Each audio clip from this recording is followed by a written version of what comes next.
Victory Tuesday. Woo! What ass whooping we put on them boys. And now time for the real showdown of the week. The goddamn stinking Commanders. And Dallas still sucks.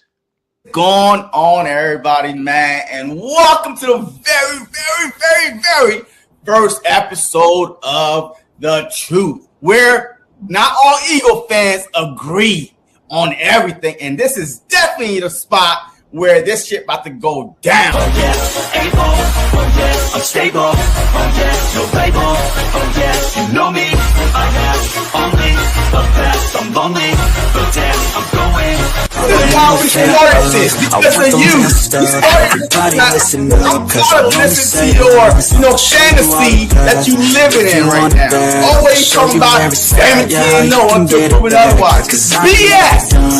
I'll be number one, working hella hard until I get just what I want, yeah. Rises like the sun, yeah. Fatal like a gun. You know what I mean? I was pretty close last year thinking like we could have easily won those 3 games. So I gotta get through it, and the only thing I know is to love what I'm doing. Right? Did you not see ourselves in the game? Look, we lost. Never listen to the We no's, lost. I just wanna We keep could've won the moving. Super Yeah, Bowl, I put we it lost. out as hard, it's my only medicine, yeah. Everything I do, I'm just being genuine, yeah. I'm sick of being screwed, feel my own adrenaline, yeah. I do just what I do, and I hope you let me in, yeah.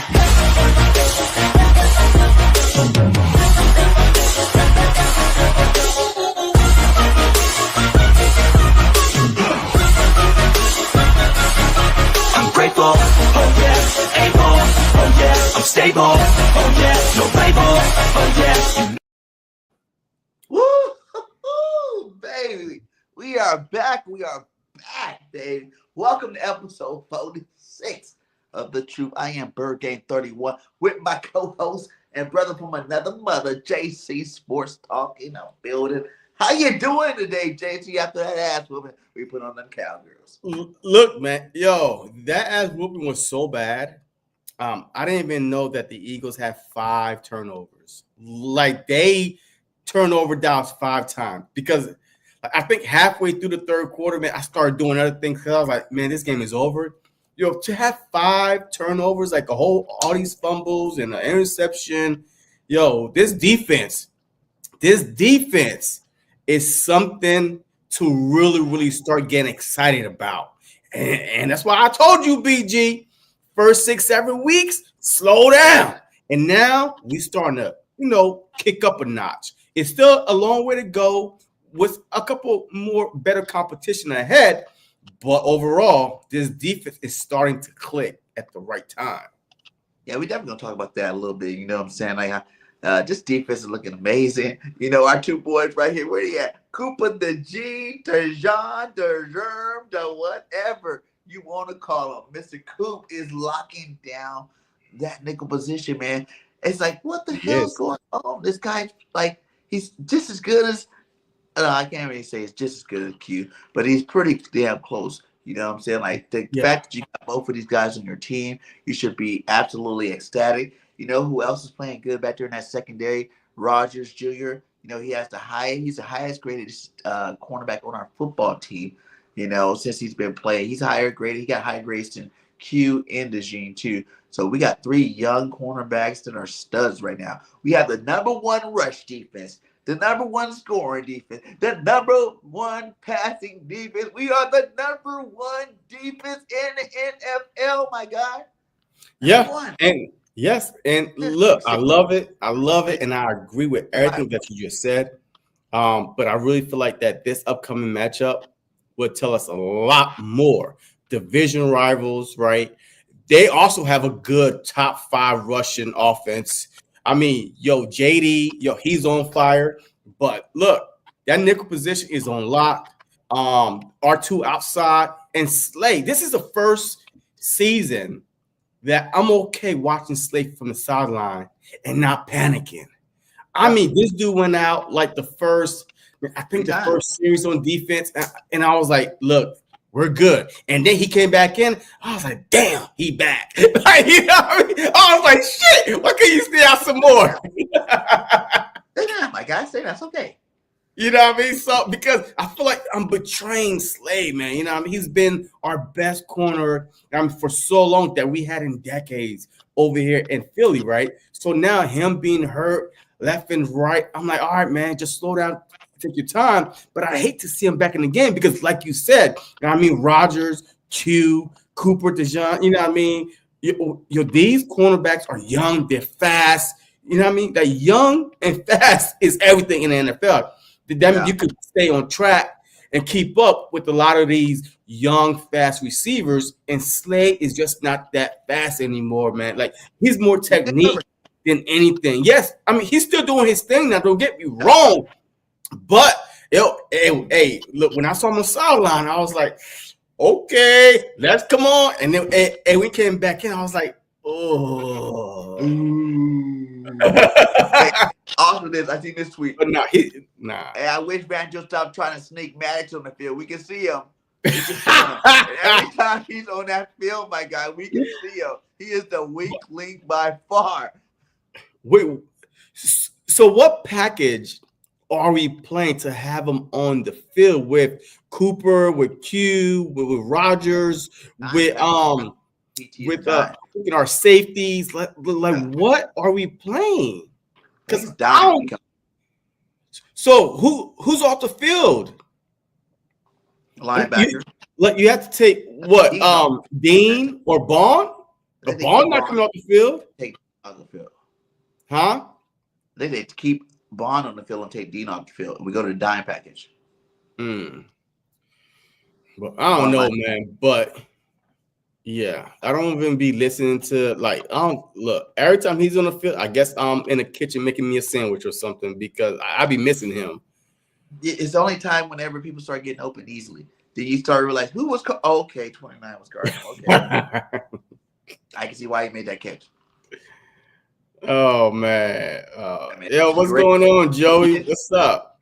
What's up, Joey? What's up, Shakes? Raymond. Facts. We did. The Cowgirls got toasted. Jenks, what's going on? But yeah, I mean, it was overall a great game, man. So let's get into the grading, man. Let's just start talking about the offense and the defense because we do got a long show ahead. Yeah, man. You know, I'm just going to start out with saying we got 2 MVP candidates, my guy. You know what I'm saying? And one being our quarterback, Jalen Hurts, man. He is on a trajectory to get himself back in that, quarterback rankings. You know what? What they say, he had 8 touchdowns the last 2 games, 4 and 4. Back to back. This guy's out there doing it all with it on his feet, in the air, dropping dimes, man. I mean, this guy's been dropping dimes, And what I like to see is his progression has become a lot better. Like early in the season, it seemed like he didn't really know what to do with the football, or he's always just trying to force feed. But you see him throw a touchdown to the rookie, on one-on-one coverage. You see him out there, dropping dimes to AJ, staying in the pocket like this play. I think he's standing in the pocket here. Watch this play. He sends it in motion. He sits, he hikes, he stays in the pocket. Look how he's just chilling in the pocket. Boom. Okay. Breaks through the pocket. But instead of running, threw the ball, touchdown to the rookie Wilson. You know what I'm saying? That's what we want to see Jalen do. Not just run when you break that pocket. Do like you did back when you went to the Super Bowl year, when you were just manipulating the pocket, finding the open guy, hitting him. And I love seeing what I see because he can still do this. Still the best deep ball thrower in the game. Look at him. Boom. With the play action to Saquon, you got to respect. Get to the end of your drop. Drop the dime to AJ. Drop that dime. He's putting balls where only the receiver can get it. So his accuracy is above the rest of them right now. I love what I'm seeing from Jalen Hurts. He's definitely getting an A++ from me. Yeah, look, you could say that, hey, in the beginning, he probably didn't know what he was doing. I really feel like a new playbook, a new scheme, a new system that, some new verbiage, right? Like AJ say, a lot of these plays are the same, but the verbiage are different. You know what I mean? So I feel like in the beginning, they wasn't in sync. You know what I mean? Depending how he was calling the plays in the huddle or receiving the plays from Kellen Moore, whatever, whoever was in his ears, whatever. But I feel like right now, we are 7-2. So 9 weeks in, 10 weeks, this is the time where teams start clicking, regardless of the offseason changes. on the offensive side, on the defensive side, this is it. Like this is a time now. If you're not on the same page now, you're never going to be on the same page. Like Facts. this is when week 10. I mean, there's only 7 more games to go. But 7 or 8 more games to go, depend if you had your bye or not. You know what I mean? So this is where, and now you're starting to see it. Then clicking on offense, clicking on defense. I definitely think I can't give him an A+. I'll give him an A because there's always room for improvement. The fumble, he still got to take care of the ball. Like, I mean, that wasn't even a hard hit. It was like the ball was just there. No. Like the ball wasn't tucked in or like he was trying to throw. The ball was almost like the one in the Super Bowl. You know what I mean? Like it was out here just to be punched out. So, and then the interception. The interception to me was more of what two things could be true. It was a little bit of late throw by Jalen Hurts when Grant was open off the line. He was open, or it was an amazing catch by Trayvon Diggs where he had to leave his feet to jump and leap in front of the a Grant to take the ball away. So it could like be that whichever way you want to say. This is the all-pro, my guy. That guy made a play. And like Jalen even admitted in the press conference, he said he was a little late on it. He was a little late. He said it. But it also, that is Trayvon Diggs. And you can't be mad when he go out there and make a play. Because he's going to do it. He does it to the best of him. He's been doing it to the best of him for years. So I think that was an amazing play by Diggs. And Jalen need to get the ball out a little quicker on that play. Like you said, it's both. It's definitely both. Yeah, I mean, but besides that, I give him a solid A. You know what I mean? Like, hey, once again, anytime that you can have Kenny Pickett come in and it's not to replace you because you playing bad in the fourth quarter, like to start the fourth quarter, none of our starters was out there. How many times is that? I mean, how many times is that this year? Is that 3? I think against the Giants, against the Bengals, against the Cowboys. So about 3. You know what I mean? Like. Yeah. Shoot, it could be like 3 straight times. In matter of fact, whatever it is. So ever since that Brown game, we came off our bye, sluggish, and now you start seeing that this defense is stepping up, offense stepping up, but definitely an A for me. There's always room for improvement. All right, hey, he has room, baby. So I can give him an A++ every goddamn week. Sometimes when he messes up, it makes him play better. Okay, well, yeah, Hey, he's going to need it. Yeah. So, hey, the running game. Saquon didn't have to do as much, but he still made his presence felt, man. That stiff arm he gave that dude, on that nice run. He made a lot of nice little 14, 15-yard runs in the game just to keep things in a fast momentum to the point where, the defense still has to respect what he's doing out there. The defense have to fear him still. And I think without Saquon, man, this offense would be a lot different. People are actually fearing Saquon Barkley getting this football. Yeah, man. Hey, look. Hey, Saquon had 14 rushes for 66 yards, average almost 5 yards, a carry. But the Eagles ran for 187 yards as a running back by committee, right? Hurts had, 7 for 56. Shipley came in, had 9 for 34. Gainwell, 7 for 30. But overall, Saquon Barkley, you know what I mean? He had a little bit of help, but we really didn't need to rely on him this game. Like, this game was just like a so unfair game that I could not even enjoy the win, right? I'm like, damn. At least have Dak out there, and then like, woo, we whooped them boys' ass. I mean, it's Cooper Rush. The dude, he threw for 45 yards, right? Woo. I mean, Cooper Rush is 5-2. I think they said that's like the least yards ever thrown. 45 yards, like to throw for 45 yards, my guy. 13 attempts, 23. Let me see. Yeah. 13 for 23. So 23 attempts, 13 completions for 45 yards. So that tells me 2 things. One, that Cooper Rush, he just can't beat the Eagles. Or 2, that the Philadelphia Eagle defense are rallying to the freaking ball.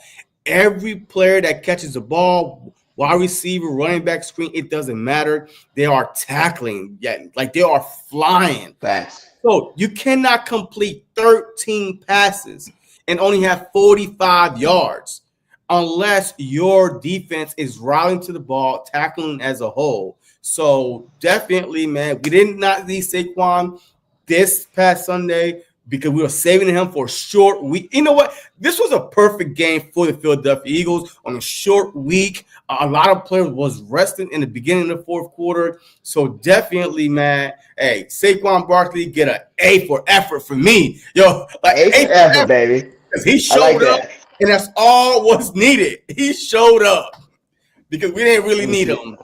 So, yeah, because back to what I was talking about, 2 MVPs, man. Saquon, I do believe, is on that trajectory right here, man. It's not even a question that Saquon should be mentioned as MVP. You know, Josh from WIP was talking about it. It's like Jalen's having a solid year, but in his opinion, Saquon's kind has been the fuel to the fire, basically, for Jalen Hurts. If you look at where Jalen has been successful, it's been in the play action game. So people have to respect it. Jalen's been lining it up with the play action. It's all because we got a dominant running back in Saquon Barkley. Yeah, I give him an A+. I'm getting an A+. I don't care. You don't like to give the A+. I'll be the fanboy. I would like to be a student in your classes because all I gotta do is just show up and you give me an A+. You be like, hey, Cordon, you here? Yup, A+. Hey, goes the other way too. You mess up, you're getting the F, just like that. I don't even play. No way. You gotta not even no. In order for somebody to get an F in your class, they like not even showed up for class, or even look, it didn't show up for class. They tell you, hey, BG, you know what I mean? Hey, I'm gonna be late. That's all right, A+. Hey, you already gave me a heads up, A+. My dad pulled off in the car and, left my backpack in there, man. You know what? It's okay. You would have did great on the homework. You get an A. Yeah, A+. You know, no. I like to see you show up and put in some work, and then I decide the pen, you know what I mean, how good the work is. But look, he showed up. Does he deserve to be in an MVP conversation? Based on numbers, sure. Because Derrick Henry is still the leading rusher, had more touchdowns on the ground, but not total yards. Had more yards than Saquon Barkley, total yards than Saquon Barkley. Did he take it back this week? Huh? He took it back this week. Before this game, for this week, Saquon had more total yards. Derrick just had more rushing yards. It's hard for me to believe that because he was just over. Yeah, before this week, but he only had 66 rushing. Saquon had,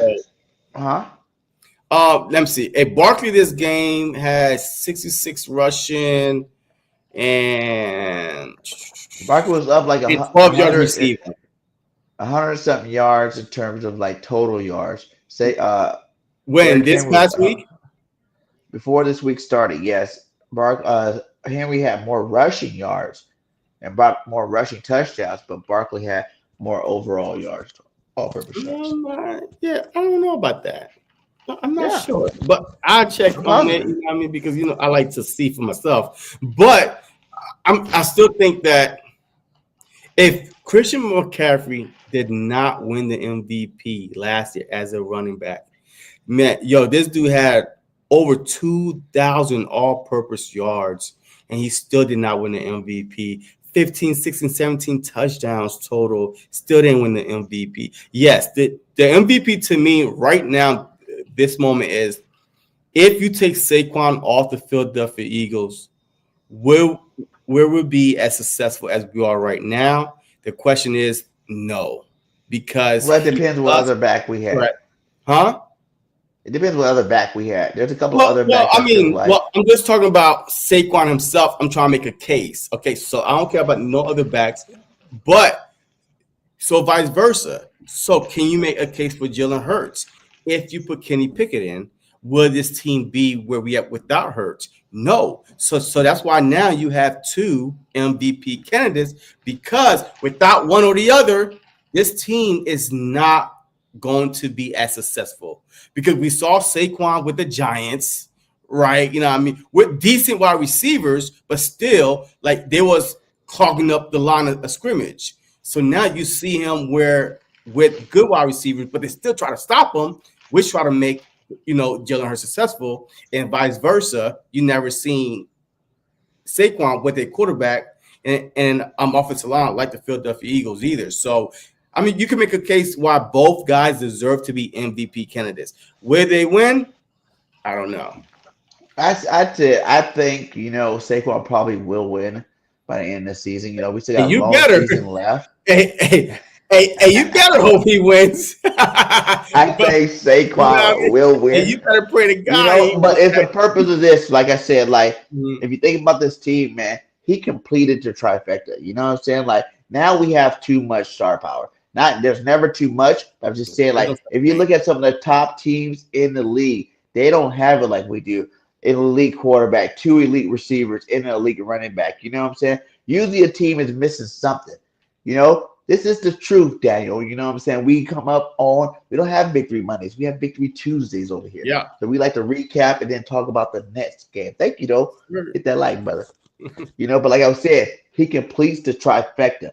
You know what I'm saying? It wasn't, like I said, it's better than what we had with Swift and all these other guys. Those were just good backs. This is an elite back. And he's already shown us all who didn't believe that he's more elite than all those other backs we had. He's been showing you these last 9 weeks of football. He's been showing you the difference between what he can do and what the rest of these guys can do. He's Saquon Barkley for a reason. And I think, he has a chance to do it just because, like I said, you got to respect AJ.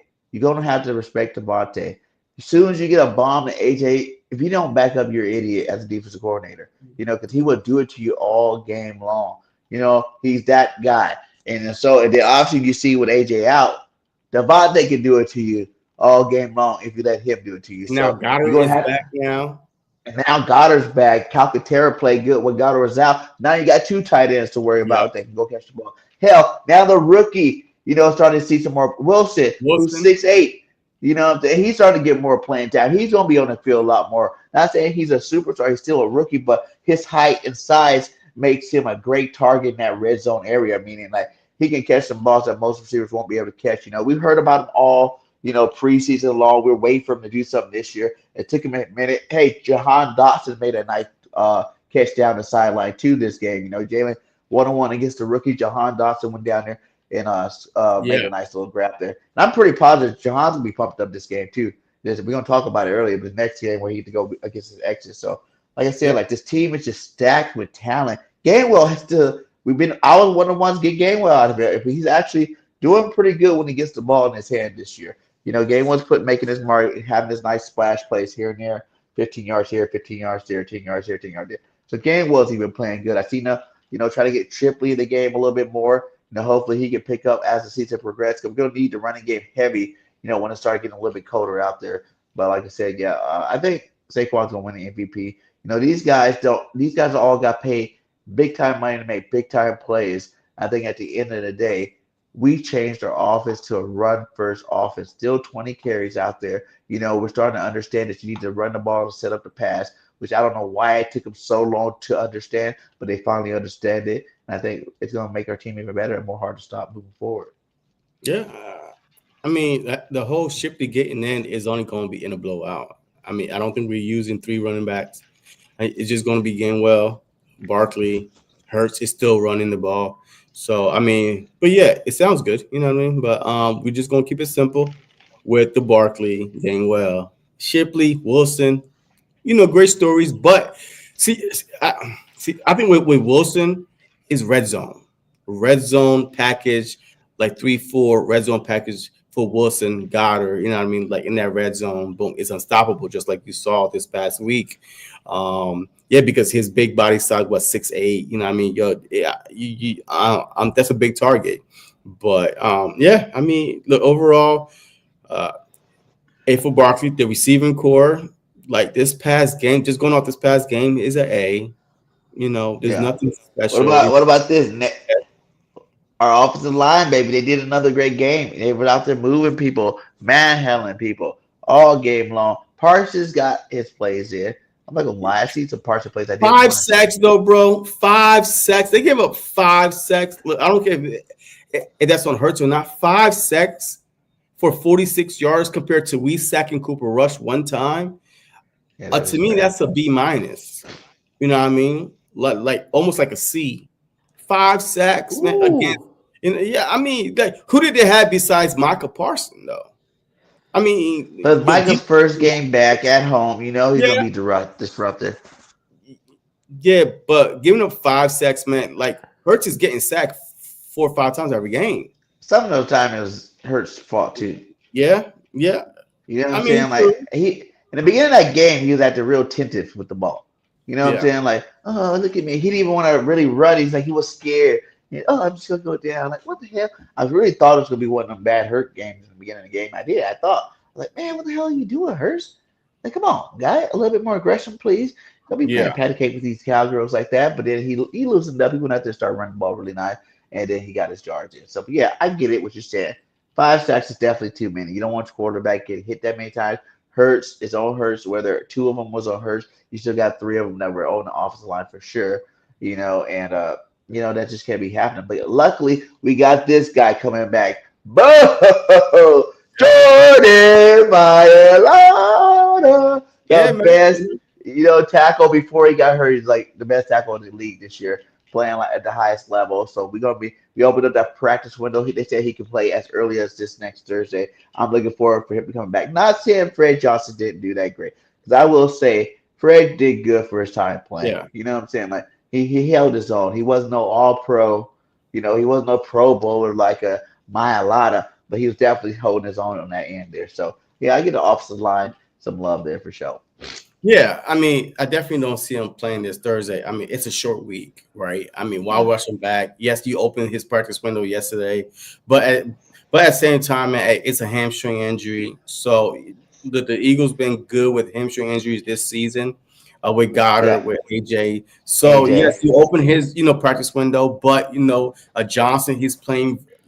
Fred Johnson, he's playing very, very good right now. So just let it be. You know what I mean? Hey, what's so on waiting 10 more days? Yeah, that's true too. Go against, I think the Rams is next or something like that. So, I mean, we just gotta, just be smart with injuries, man. We do got depth, like on the offense line, on the defense line. So no need to rush them back. So I'll just say, hey, just take it easy, have a good week of practice to see, how things going, and then we'll go from there. Because even they told you, AJ was like, look, I'd be surprised if neither team practice. You know what I mean? It's such a Yeah, short I don't tool. think anybody's gonna practice this week. You It's know gonna what I be mean? more walkthroughs, Yeah, because you can't practice recovery, on Wednesday film because the study. game is on Thursday. So, like Yeah, today was the only day if you was going to practice, but the game plan goes in on Tuesday. So that's a thing, right? yeah.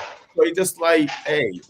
So I don't really think But most times these Thursday night back-to-back games, no one practices yeah. for the most part. It doesn't really happen too So much, I don't man. see him. Let's jump on this defense so we can get on to the next topic. Let's get to this defense, man. I love what old Eagles Vinny, what's his name was? What Vinny Benny? Curry.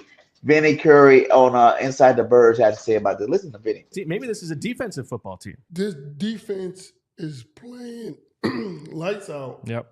I mean, they come out the bye week in the way the defense has been rolling. Almost the last couple games been almost shutouts. Yeah. Almost shutouts. Mm-hmm. It's just insane the changes that has been made to this defense and the way they've been playing. I feel like Vic Fangio deserves like all kinds of flowers. Look, the big thing is just the guys passing things off in coverage. And you see Cooper DeJean jumping a crossing route, and then Nakobe Dean passing one off, and then Quinyon Mitchell jumping over the top, and you have the safeties coming down.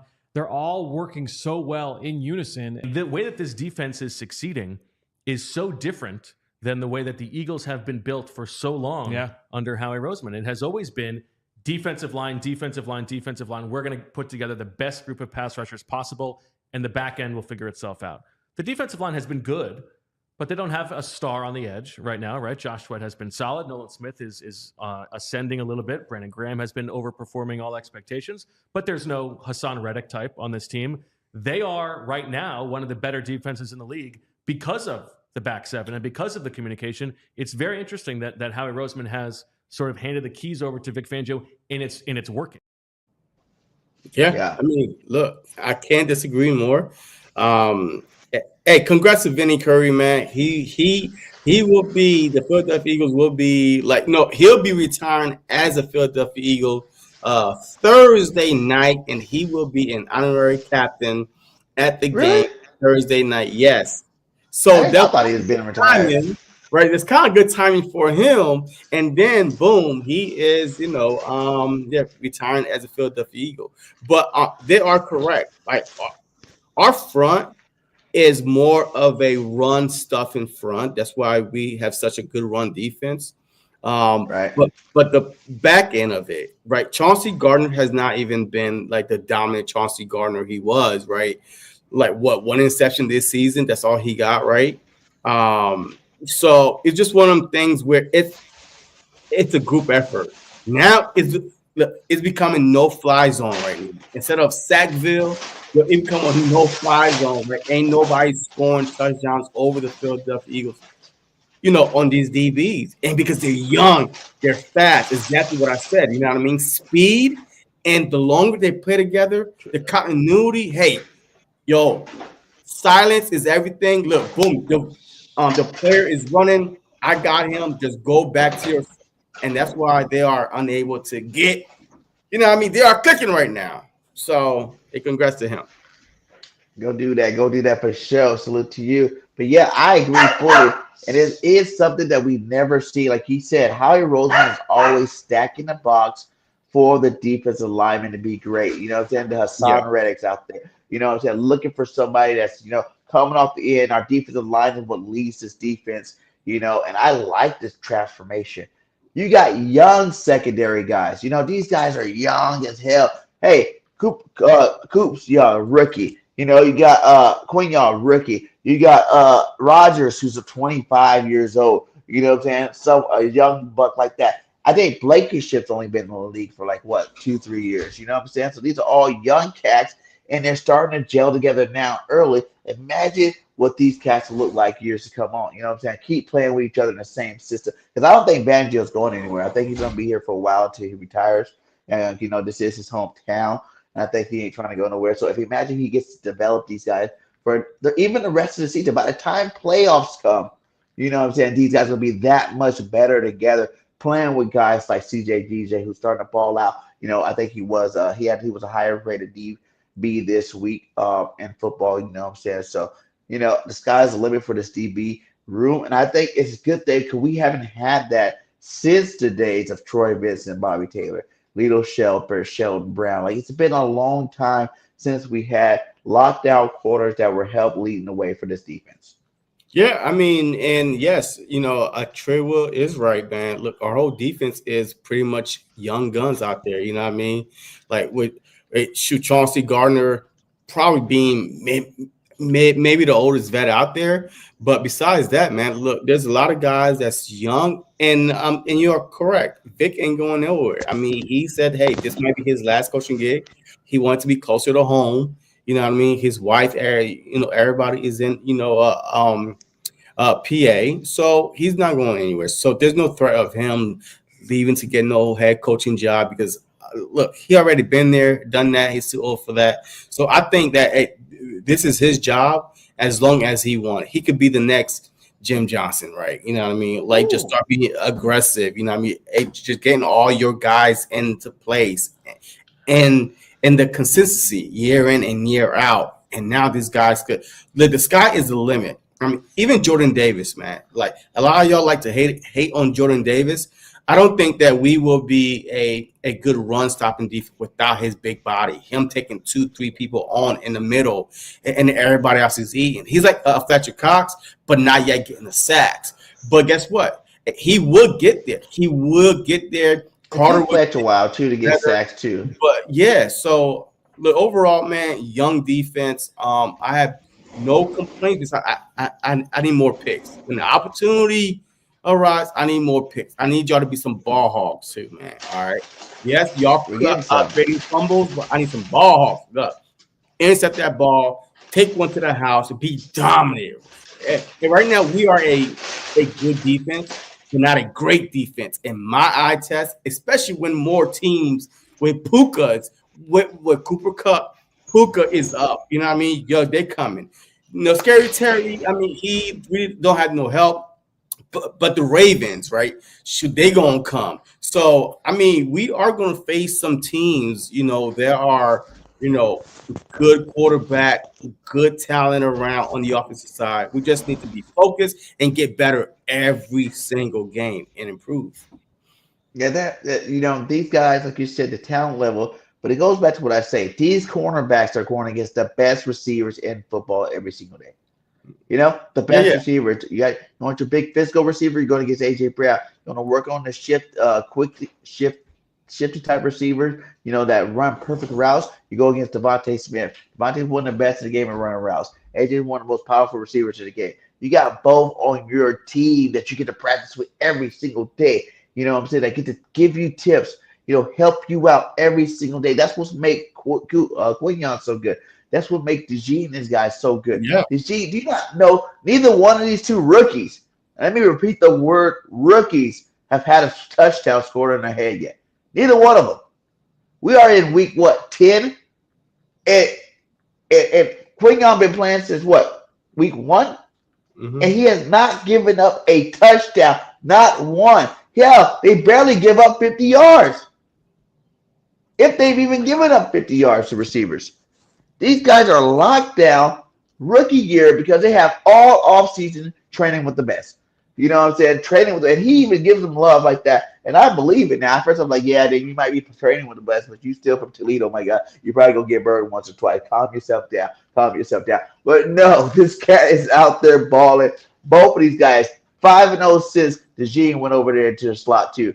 You know what I'm saying? These guys are both DeJean, Quignon, Rogers, locking people down, making this defensive line look better, making this overall defense better. And now that's why we're the best, ranked at the highest defense in the NFL right now with these young bucks. Okay. I agree. And before we get on to this Washington game, the Nick Sirianni hate got to stop now. It got to stop. You know what I'm saying? Nick Sirianni's rallying his troops. It was you. Hey, are you talking to yourself? Yeah, to me too. I'm talking to myself and the rest of Eagle Nation. I wasn't by myself in that. Okay? You gotta love him. He's pulled these boys back together. It is more coordinators than Nick, but guess what, Nick? That's what you got these coordinators for. You don't need the pressure of playing, making the play calls, making the plays on defense, calling the plays on offense or defense. You need to be the coach. Make sure they're all in the right frame of mind, and that's what you're doing. You need to go hit your defense and offensive coordinators up when you're not doing things that they're not supposed to be doing, and that's what you're here for to do. And as long as you do that, you can be like the next Andy Reid, my guy. Andy won. I think Andy won. He had winning seasons not calling the play. So remember what to do. Bieniemy was calling the offense for a while, and Andy took it back over eventually. But for a couple of those years, Bieniemy was calling the offense. The DC that they get still, I think, got right now, he was calling the defense, and Andy was just there coaching a football team, and they were winning champion. They won a championship or two. So that's all you need to do to get a chip, my guy. You pick the right coordinator. Obviously, Vic Vangio got your defense clicking on all cylinders. Kellen Moore, when you let him do the Kellen Moore thing, the offense is clicking on all cylinders. So just chill out and do what you do. Speeches and do crazy stuff on the sideline. Take the distraction away from the football team and bring it on yourself, because that's what I know you love to do, my guy. Keep balling out, man. Keep balling out. Inspirational speeches like this. We talked yesterday about the detail, right? We talked yesterday about the physicality. We talked yesterday about the talent that we have. And we said we want to do special shit. And to do special shit, you got to do it together. There was a moment in this game, right? All right, we came out 14-6 at half. All right, defense gets a stop. Special teams gets a big return. Offense punches in. That's complimentary football, right? Continue to find ways that we grow closer together, because that's how you do special, right? And we're all into special. A good teammate is selfless. A good teammate, all right, knows it takes everybody. A good teammate, right, is there for each other in the good times and the bad, especially the bad, right? A good teammate trusts everybody, right? Because they built that trust up. And a good teammate doesn't blame. They take accountability, right? Keep coming closer together as a team. I feel it. I know y'all feel it. It's a great win, all right? But we're going to have to move on quick. I mean, special shit. It wasn't even. That's what he was saying. Special shit. Yeah. But you saw who was in the back listening. The owner, Jeffrey Lurie was shaking his head up and down, you know what I mean, almost at everything that Nick Sirianni was saying. He had the support of the owner. So that's why, hey, in the offseason, when y'all wanted him gone, I was like, Jeffrey Lurie is not firing him. You know what I mean? Because he's been to the playoffs 3 straight years and a Super Bowl appearance. Yes, you know, the historic collapse was bad, but overall, name me another coach that has more on the past 3-4 years than Nick Sirianni besides Andy Reid. Like, hey, that's the only other coach besides Andy Reid, and he have a generational talent of a quarterback. So Andy and Sean McDermott. Even the Bills, to me, I won't pick no Sean McDermott over him, but they know how to lead, right? Even though, and that's just for 5-game winning streaks. Know how to motivate. That's just for 5-game winning streaks right there. Yeah, you know what I'm saying. But he's it's the first time in Eagle history. And what did it say? Was it Eagle history, or was it the whole time that we won 7+ more games in the first 10 games of the season? You know, ever. Like, it don't happen. Every single season he's played. Was that it? Where was it at? Yeah, here we go. The first time in franchise history that Eagles have started 7-2 or better in 3 consecutive seasons. 13-1, 10-1, and 7-2 right now, man. You gotta give him love. Like they say, the boy does win. He might get on our nerves sometime, but he wins. Yeah, and the thing is, this is eye-popping because it's different coordinators every freaking year.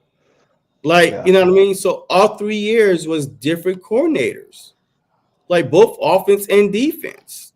Like, we had to change coordinators because we are that successful, and hopefully, you know, depending how far we go, all this stuff happens. That Jeffrey Lurie paid Kellen Moore head coaching money to stay. We need consistency, man. Like, it's not fair for Jalen Hurts. If Kellen Moore leaves, that'll be his 5th offensive coordinator. Yeah, like you can't succeed like that because that's a whole playbook that you literally have to learn again. Verbiage, scheme. Oh my God, it's exhausting. So how is Hurts ever going to be the elite level of quarterback that you want him to play when every season he got to learn a new freaking playbook? So if you Jeffrey Lurie, regardless what happens, you need to keep these coordinators together because that's what happened with early 2000s when the Philadelphia Eagles was dominating. Like, same coordinator, same defensive coordinator. You know what I mean? Just dominating team, just going to NFC Championship year after year after year after year. So you can't be changing that. Like, it won't work for nobody. I'm sorry. That's all facts, man. That's all facts, man. So, you know, I'm giving these coaches, man, A+ for that game. You know what I'm saying? Because you did what you're supposed to do.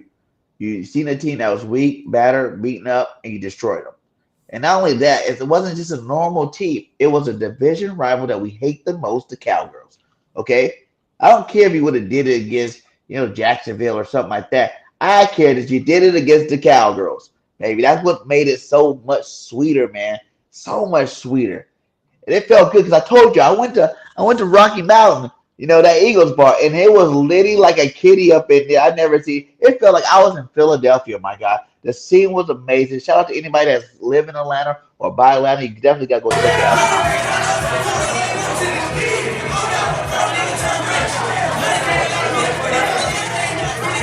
And I'm talking inside the bar was packed, outside the bar was packed. There was like watch parties on the outside, watch parties. There wasn't even a seat in there the whole time. Not one seat to sit down.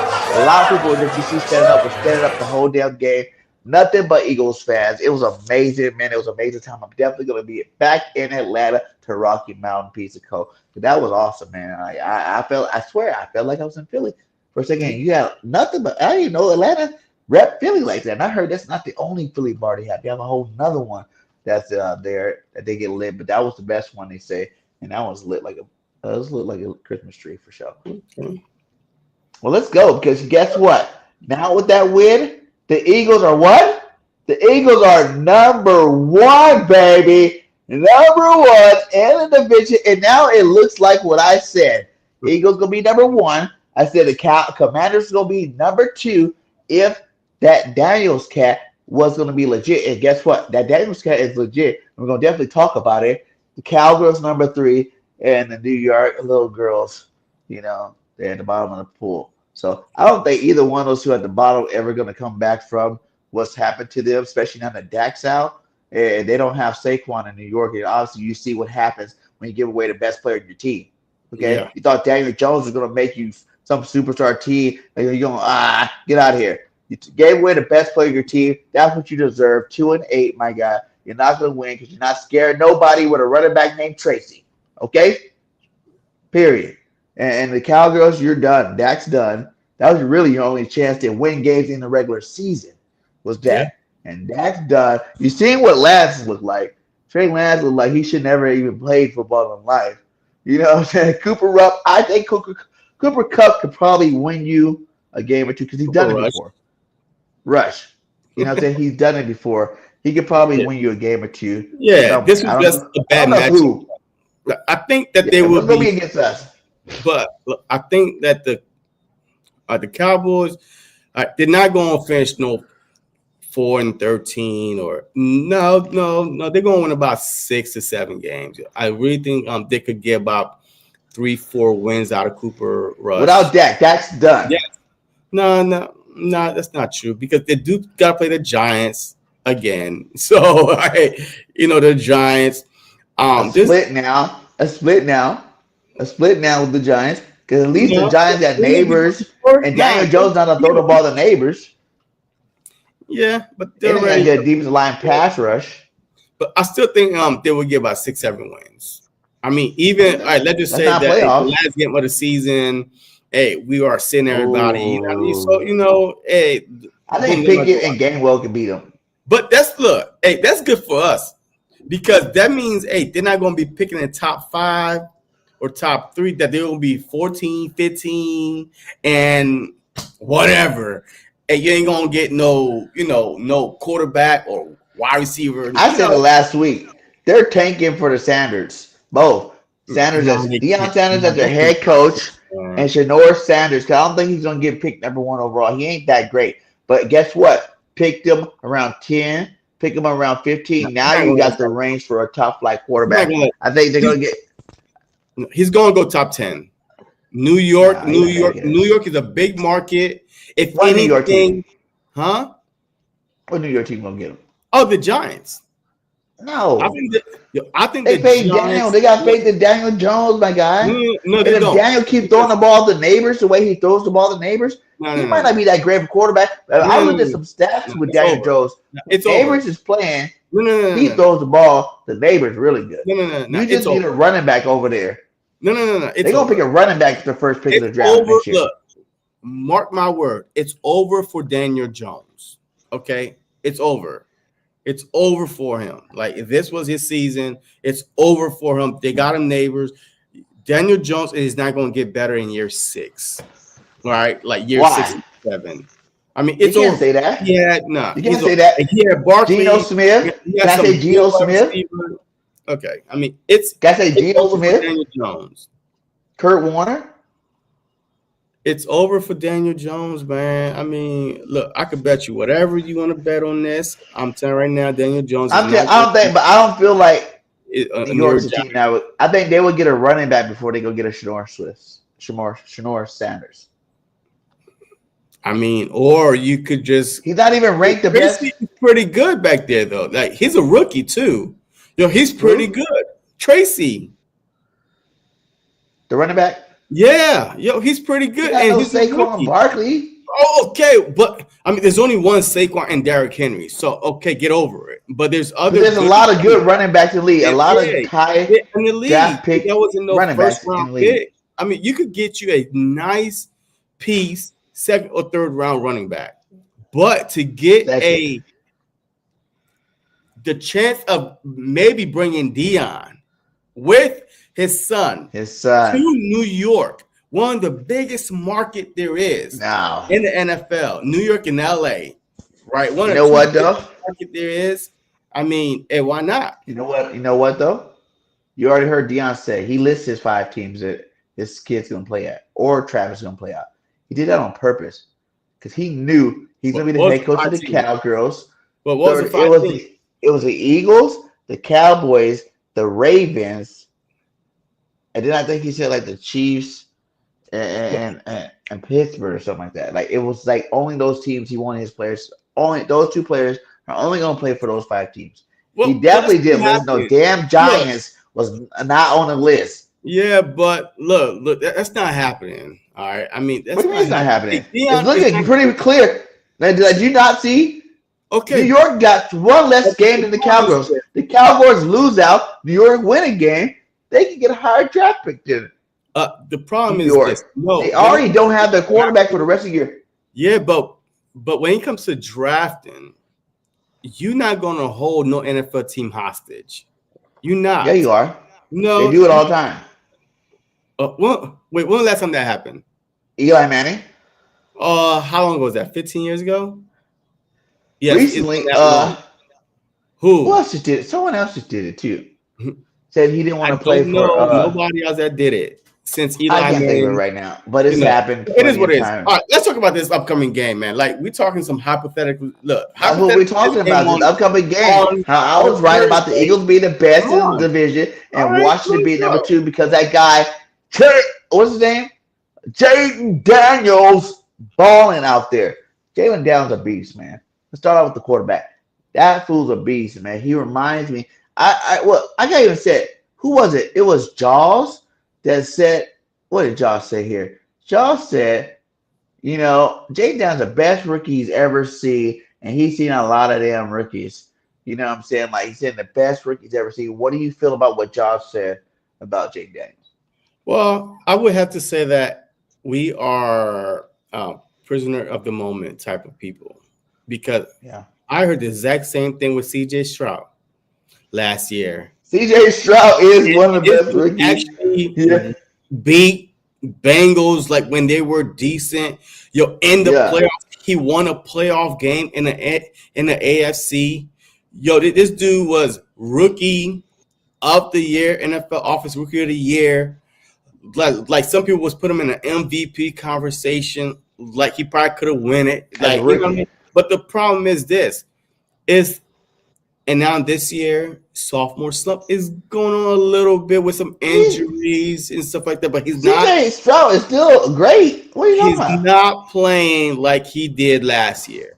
He's not playing out. Just go check his numbers from the team record. He's not playing right now as he did last year. So I think that this year, that is Jaden Daniels, right? He came in the league.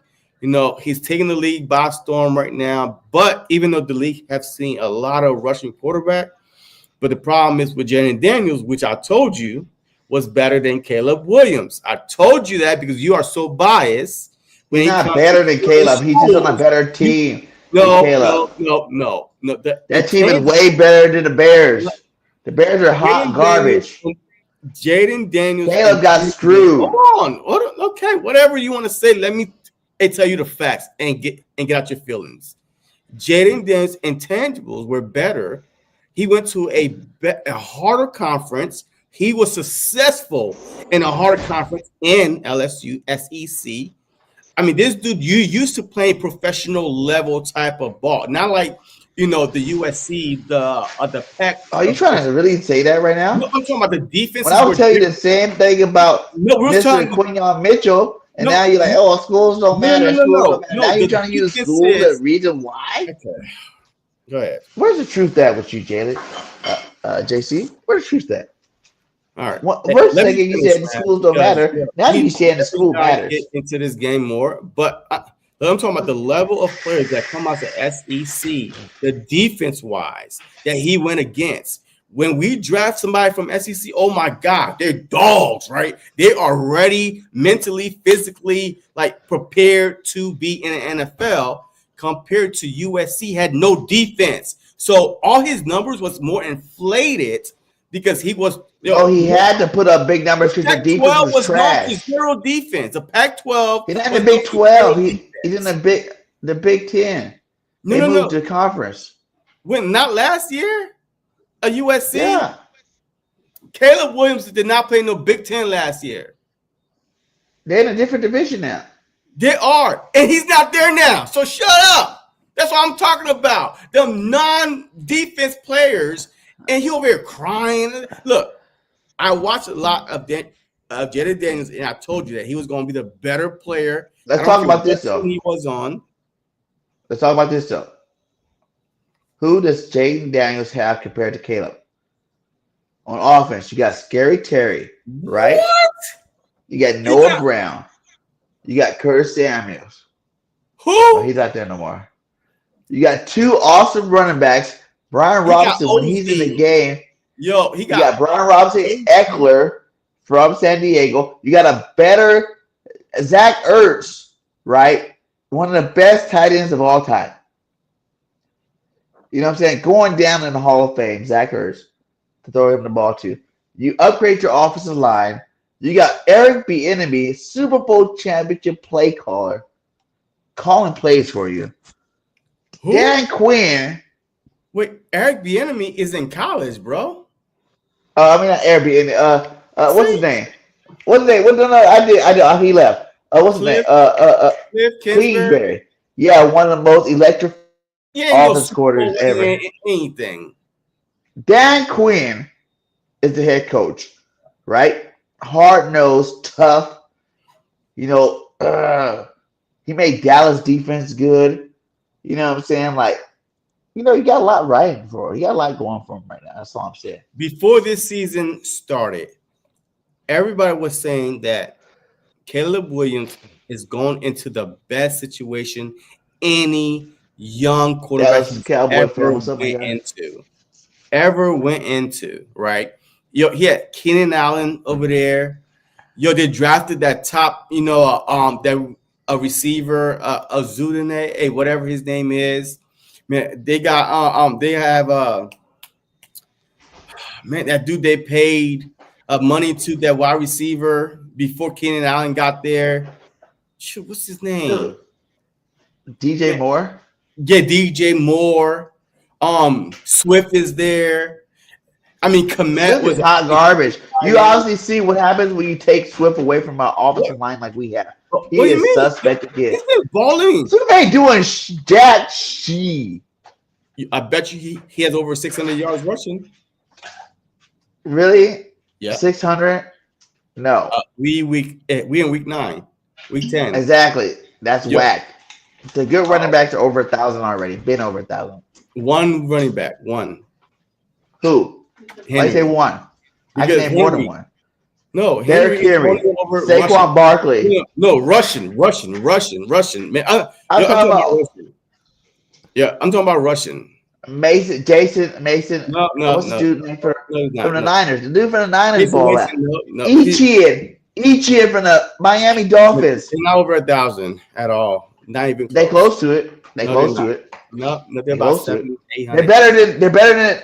If you look up, all right. Look up right now. I want you to look up. Look about. I'm not looking up. Yo, we have a game to talk about, man. I don't have much time. Talk about it. I'm talking about it. Let's go. Keep going. Knowledge of mine talking about this matchup. So Jalen Daniels, to me, like my biggest fear of facing the Washington Commanders is not him throwing the ball, is him beating us like Jalen Hurts. Him the RPO, right? Him running the ball scares me more than him throwing the ball, because I have confidence in our secondary that we could, lock down, Terry, Zach Ertz. He's not, 10 years ago, Zach Ertz, and Noah Brown, and McCaffrey dude, and OZ. Dami Brown. Guys, I'm not worried about none of these guys. We got Rodgers. OZ know the defense. We got, OZ know the defense. What does that mean? I don't know. I just want to give him some love. Okay. Shout out to OZ. Like I said, so I really think that the biggest threat on Thursday, to me, my biggest scare is Jalen Daniels using his legs and, getting those hard, tough yards, because the Philadelphia Eagles, once again, are not that great against mobile quarterbacks. But maybe now, because they are younger at the linebacker position, that they could stop, him from escaping the pocket. Laying integrity, to me, is going to be the biggest gameplay on the defensive side. Defensive end, do not try to chase and crash in. Hold your lane because he's going to come back around and try to escape the pocket. Lane integrity is the biggest thing to me for me on Thursday. I'm not worried about that because we got the number one linebacker in the NFL, Zach Bond, who everybody knew was going to be the best. I'm telling you, in the offseason, I was like, Zach Bond's the best linebacker in the game, baby. I can't believe the Eagles got him on a one-year deal, the best linebacker in the game. This guy's about to get sacks. This guy's about to get picks. This guy's about to disrupt plays. Like, oh, my God. I was like, damn, Zach Bond. Everybody's stupid. The Saints are so dumb for letting him go. Oh, my God. I can't believe the Eagles. We got him. We got Zach Bond, baby. I was like, oh, we got the best linebacker ever. And now when I go my fantasy, who's number one linebacker? Zach Bond. When I go to PFF, who's number one linebacker? Zach Bond. Zach Bond is that dude, man. And I told everybody. He was going to be the best linebacker in the NFL. Now he's on the Eagles, man. Damn, man. I'm so happy to tell the truth. Well, if only we didn't do shows that you was like, Zach Bond, who you was like Devin White. Yo, hey, everything that you just said right now, you said about Devin White when the Philadelphia Eagles. Yeah, I did. And you didn't say none of that about no Zach. I was hyping them up because I couldn't believe the fact that this guy's balling this hard. You kept on saying Dean and White was going to be a starting linebacker. Dean and White, it was no ball. And I did. Well, I was capping, guys. I was capping. That Big Vangio do have a neck for finding. That is true. And then changing. And he did not lie. That shows that he is a man of his word. Because the first linebacker that came out of his mouth was Zach Bond. Yeah. That's the first linebacker that came. When we were like, you should be talking about White, you should be talking about at least Dean, or you at least should be talking about Trotter Jr. or somebody like that. He said Zach Bond. And we're looking at this guy like, what the fuck are you talking about, my guy? Like, do you know Zach Bond plays special teams, my guy? He's not even a starter. And you're talking to him. He's never even played middle linebacker. Ever. He's an edge rushing linebacker. And you're going to say that this guy can be your new stud? What? Come on. Yeah. You on that good shit. You get a little too old for you. Are you sure that you know what you're talking about? And guess what? He put the guy in, and the guy's been making plays. Every single game, it's like Bond got to play.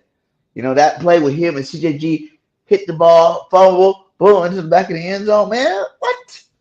Bond's the number one rated running linebacker in the game right now. This fool's a beast. And I love it. Yeah, I love it.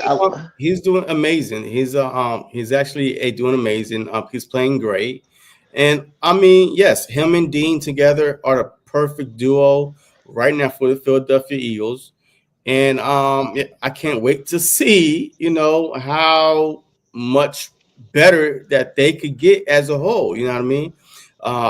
The more the games are played, we really gonna see. But that's why I'm not worried about Daniels. That's why I'm not worried about Daniels. See, the things that you think are worried about it, because I already know my secondary gonna lock these guys down. Like, I feel like these young bucks, they got it going on. Let them keep doing what they do. And I don't think Scary Terry's going to be the one receiver that breaks the curse of what's been going on with these guys. I really feel like we don't went through a gauntlet of receivers that are better than Scary Terry. And I'm not really scared of Terry or any of these other receivers. I'm not scared of Zach Ertz, old ass. You know what I'm saying? He's old. And he does good against some teams because he can get open. He's good at finding spaces, whatever. Quarterback's best friends are tight end. I get it. I'm not worried about Zach Ertz beating us this football game. Yeah. I do worry about the receiving running backs that they do got there. Brian Robinson and Eckler. Now, we do stop the running backs in the run game. So when you got a good running back, eliminate it. You got the Jordan Davis in the middle. Jalen Carter destroying the fronts. You got all that. But these guys, Eckler was what? When he went to the Pro Bowl, he was one of the best dual threat running backs in the game. Brian Robinson is a dual threat running back in the game. And both of these guys can catch the ball out of the backfield. We might lock down those guys, but can Bond and Dean keep up with these running backs out of the backfield?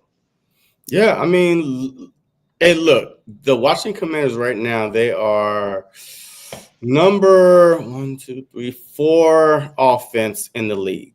The number 4 offense in the league. We are the number 6 offense in the league. Like, if you want to, based on just 9 games. They got better offenses. 3, 4, 5, 6. Yeah, just based on scoring, they're averaging 29 points a game, and we are averaging 25.9, so about 26 points a game. So, yes, the Ravens are the number 1 offense, the 49ers, Green Bay, the Commanders, Falcons, and the Eagles. 49ers? Yep.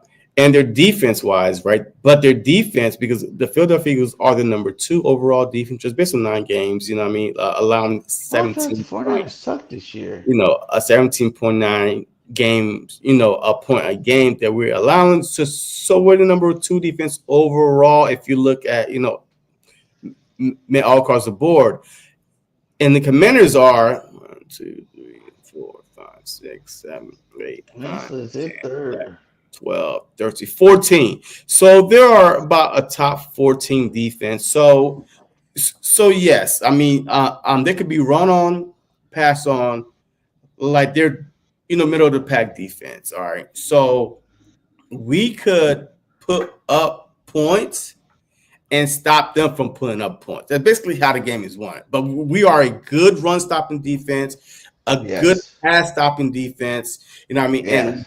And this is about to be their best defensive test, not the Ravens, because the Ravens were like the 31st passing defense, right? Not the Steelers. The Steelers are also, suspecting the run pretty good in the pass, but we are top, top 6 and both offense and defense. So, I mean, this is going to be the biggest challenge. Number 1 in defense. Okay, let's keep it clear. On a short week, come to Philly. Yes, they said that they're mad because they lost. Shit, we mad because we got played a short week and we at home. So, right. What? Who cares about that, man? I don't care. You mad? You mad, man? Yeah. So overall, though, yes, you are right. They're dual threat quarterbacks.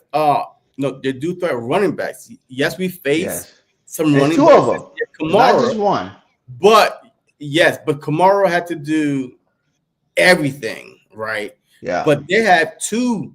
But the only thing is, Robinson have not played the past couple games because of a hamstring. Are they going to try to bring him out on a short week, or let him sit down one more week, have a little mini bye, but they also have McNicholas over there, the other rookie, a running back. So that's a running back, like a running back. Like he can run that rock. He's a bigger back. Yeah, that's another thing. He's a bigger back. Game by committee, right? Some running game by committee. So they are very good in running the ball. They were the number 1 rushing team for a while. You know what I mean? Yeah. So they're not far behind us at all. So respect the running game because of Jalen Daniels, the RPO. But one thing about Jalen Daniels, remember when Jalen Hurts, he first came in the league, he always liked to throw. Right. He couldn't throw left. That's the same thing that's going on with Jalen Daniels.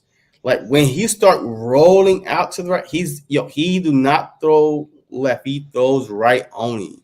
So he do not like throwing a left for some reason. So, but that means that the screen passes are always to the right. To Eckler that's leaking out. So there's some tells that if you get paid to study defense, I don't get paid to study defense, but I watch enough Commanders games to let you know that, hey, this is what they've been doing the whole freaking year. Don't fall for it. That's what I'm saying. Lane integrity is going to be a big thing, because if you think that he's going that way, he's about to get for a sec, he's going to turn around and like 10, 15, 20 yards down, down the road. So, lane integrity, just stay in your lane, rush discipline, especially on the edge. And I think that we will be fine in this game. The one receiver, Terry, he always kill us.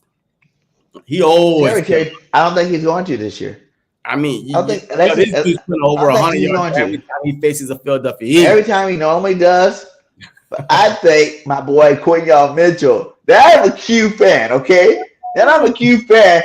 Q is going to lock his ass out. Do you not see the thumbnail? Look who he just locked out. And last I checked, CeeDee Lamb was like a top 3 receiver in the NFL.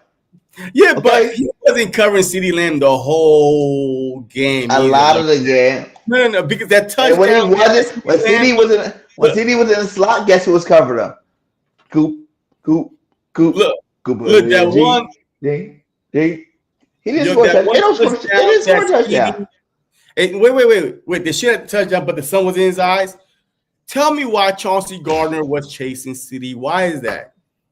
Like, you are the safety. Where's Cooper? Where's Keon? I mean, Chauncey got an interception and caused a fumble, so I'm not saying nothing about Chauncey. Man, see, the highest graded DB this week was Chauncey Carly Johnson. Bro, don't believe this PFF grade shit, man. Do not. Anything to give my boy hype love, I'm going to give it to him. Yo, look, this is how bullshit the PFF is. Wow.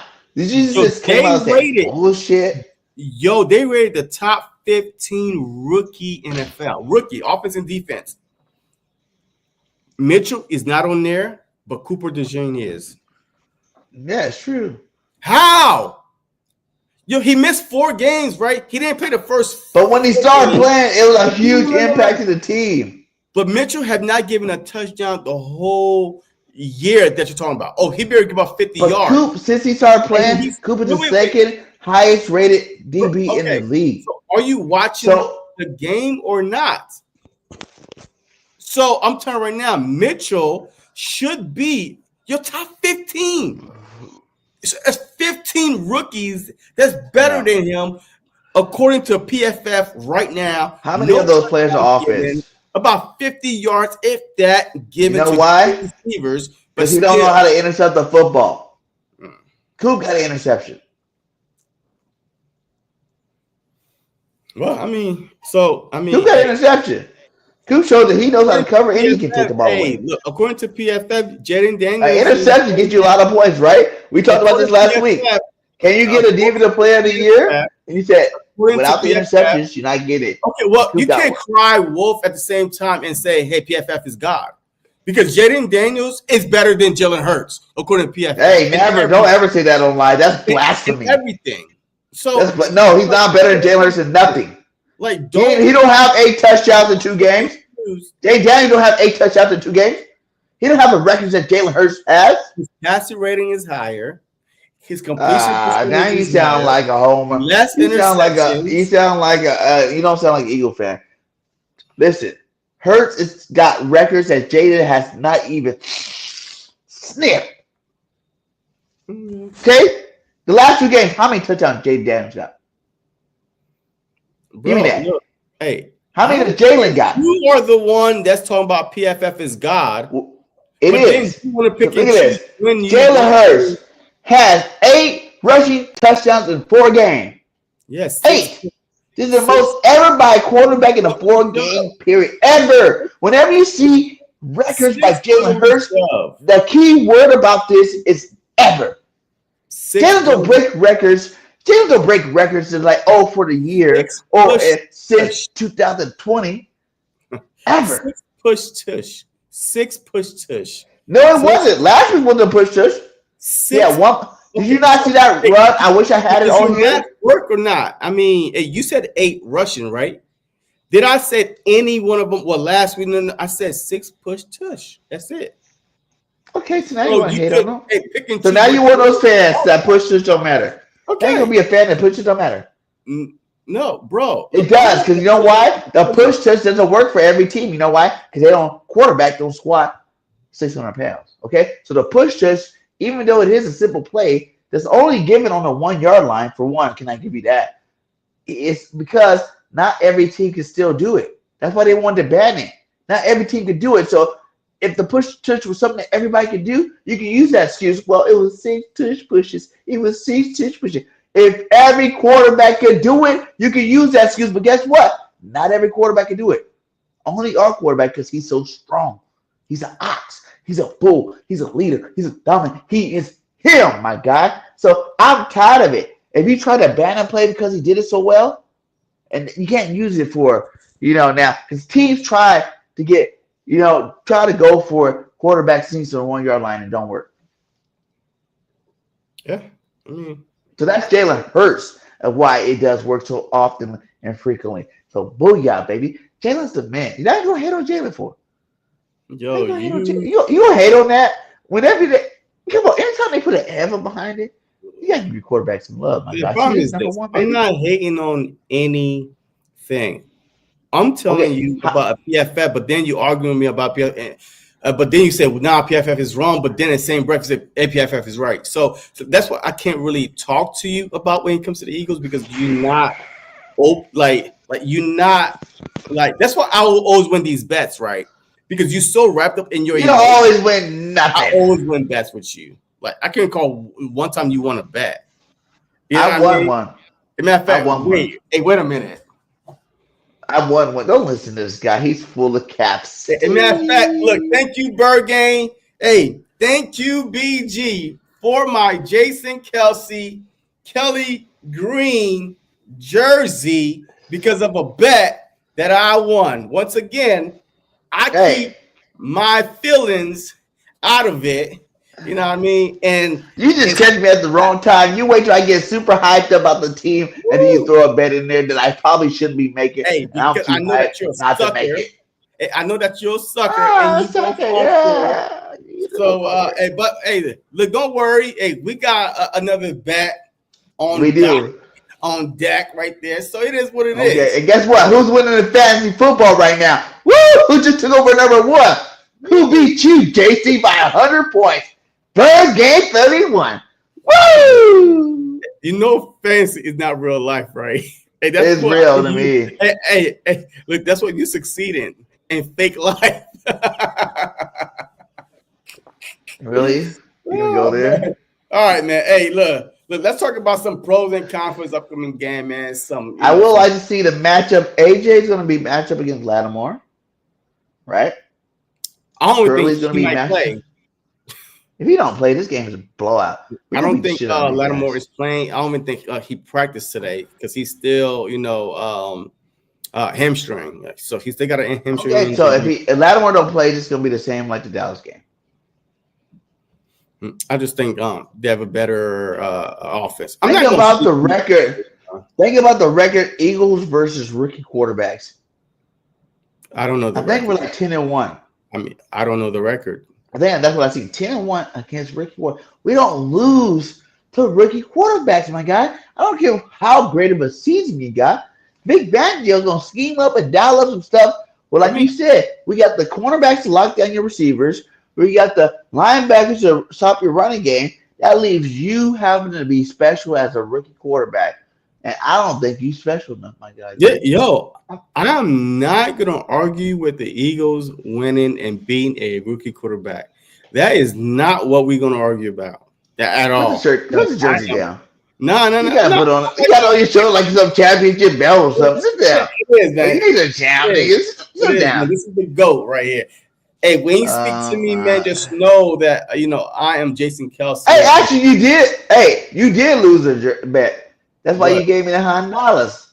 Oh yeah. I mean, well, I won the bet off of FanDuel, so yeah, it is what it is. Okay. So you lost the bet. So don't just come up here and try to say I don't win no bet, my guy. You lost the $100, my guy. See, but mine, the people could see. You know what I mean? Hey, the people could see. Yeah, guess what? That $100 went to that jersey, so you feel good about it. You can't for your own jersey. I bought my own jersey. Yeah? I bought my own jersey. It is what it is. Hey, thank you for the jersey. Let's talk about it before we get out here. Let's talk about some hot takes for this game. Some things. Let's play devil's advocate. What can really, put some trouble for the Philadelphia Eagles in this Thursday night matchup. And I started off, man. I was like I said, the dual threat running backs that they have. Like I will say that part because, like I said, I don't have trust. When you lock down so many good receivers, I don't think Quignon's just gonna have a bad game all of a sudden. You know what I'm saying? I don't think Rodgers is just gonna have a bad game all of a sudden. I don't think DeJean's just gonna have a bad game. It has to take all three of those guys to have bad games for Scary Terry to go off because all three of them together has locked down some pretty damn good receivers this year. Last being CeeDee. I know CeeDee Lamb didn't have Dak throwing the ball, but Cooper Rush, come on, 49 yards. You have CeeDee Lamb, You should learn how to throw the ball to him. Even if you threw the ball to him 100 times, CD's gonna catch some of them, my guy. So I'm not worried about that part really. The whole receiving thing. I'm not really worried about Ertz. I'm not worried about anything except for the dual threat running back. Because like you said, Bond is good in coverage. Dean is not good in coverage. As good as Dean has been playing this year, Dean is not. He's better than he was in coverage. Just scheming up the defense, good enough to keep him, from harming himself in coverage. But there's ways to get the ball to running backs, that I think that could be problemsome with these two. Eckler and like Brian Robinson, I think they said something like when Brian Robinson in the game, their winning percentage is a lot better. And if he doesn't play, Eckler is still a Pro Bowl running back, whether he did it last year or not. Whether what I'm saying, like he's still a top running back in his league. That's the through threat. So any given Sunday, Eckler can go off on you. I picked him up in a couple of FanDuel mentioned games, and he's helped me out a lot this year. So like the guy's not no scrub. Neither one of these guys are scrubs in terms of running game. And I think the Eagles need to get that pressure on them. But like I said before, like that's the only thing I'm worried about. I'm not worried about them stopping our offense because our offense only stops when we stop ourselves. If the Eagles, who can stop us? Nick Sirianni. Who can stop us? Kellen Moore, Nick Sirianni. They want to go out there and try to pass the ball on these guys 40 times. That can stop us. That can hurt us, and that can give us a chance to lose this football game. But we keep doing what we've been doing. That's running the football first, get Saquon hot, and either playing high-low in it, where either they're going to come 8 in the box to throw the ball deep, or they're going to be in coverage. You run Saquon. That's all you got to do every single game, period. Always the Super Bowl. That is your format for the Super Bowl, the winning Super Bowl, period. That is it. Run the ball first. Let them decide what they want to do.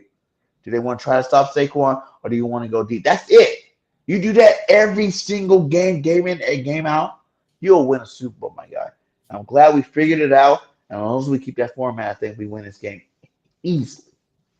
All right. Well, let me give you my devil advocate why. You know what I mean? Hey, man, look, I'm want to put that out there, man. Like, okay, look, if we do not play Eagles football, right? Turn over the ball. Remember when we were 7-0 Thursday night, the game that you fell asleep. Yeah, 7-0. What can we not do? We could not stop them from running the ball, get them off the field on third down. They dominate the ground game, time of possession, and then we had 3 turnovers, right? And I mean, that's the only way I can see this game going is if we cannot also stop the run. To keep picking up this 3rd and 2s with Jalen Daniels running the ball or RPO, and you don't know who's getting the ball. If we are undisciplined, like I kept on saying, right, turnover and us not being who we want to be. The Philadelphia Eagles. That's not the past 5 weeks, but some ways that we could dominate this team. We could dominate this game by running the ball with Saquon Barkley, with Gainwell, with Jalen Hurts, but also utilize the screen game. Jahan Dotson.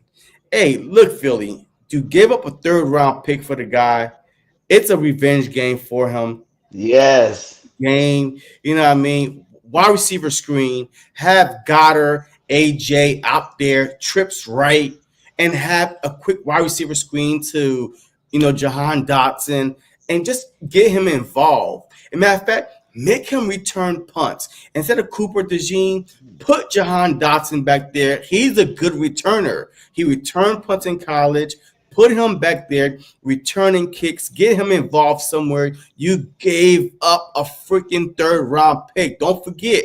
And the only way he's going to be part of this team is if he could do something else besides be a 3rd wide receiver, because he ain't gonna get no love as no 3rd wide receiver because he is the 5th option on this team, right? You got AJ, Saquon, Smitty, Goddard. You have no way to get on the field unless you are returning punts. Quick screen games. Some plays for him. So get him involved in the game and defense. Go after him. He's a rookie. He haven't seen all the defense. Like he probably don't know how to pick up certain coverages as of yet. So let's test him out. Take the cover 0, or sometimes just go in like cover 0. You got the young guns enough to lock these wide receivers up. Like Cooper and Rodgers with 3 wide receivers. Just come on now, do something exotic, trick him up. He's a rookie after all. Like you said, the Eagles are very good against rookie quarterback. Why not be aggressive and don't wait for the game to come to us? Go get the game from the jump, just like you did with Dallas. Yes, I know at halftime it was what 14-6, whatever it was, but you know what I mean. Go get the game. Don't wait for the game to come for us. We are at home. You know, hey, sometimes when we're at home, we kind of like be sloppy with it. Like the fans are getting into our heads, booing or whatever. But hey, just shut all that crap out. Go out there and dominate, man. And the way you stop a rookie quarterback is slapping him in the mouth early. Go pop him in the mouth early. And he got a bad wrist. And he got a bruise. You hit him and let Josh Sweat hit him. Let BG hit him. Let Carter Puff come off that end. Davis, Jalen Carter hit him early.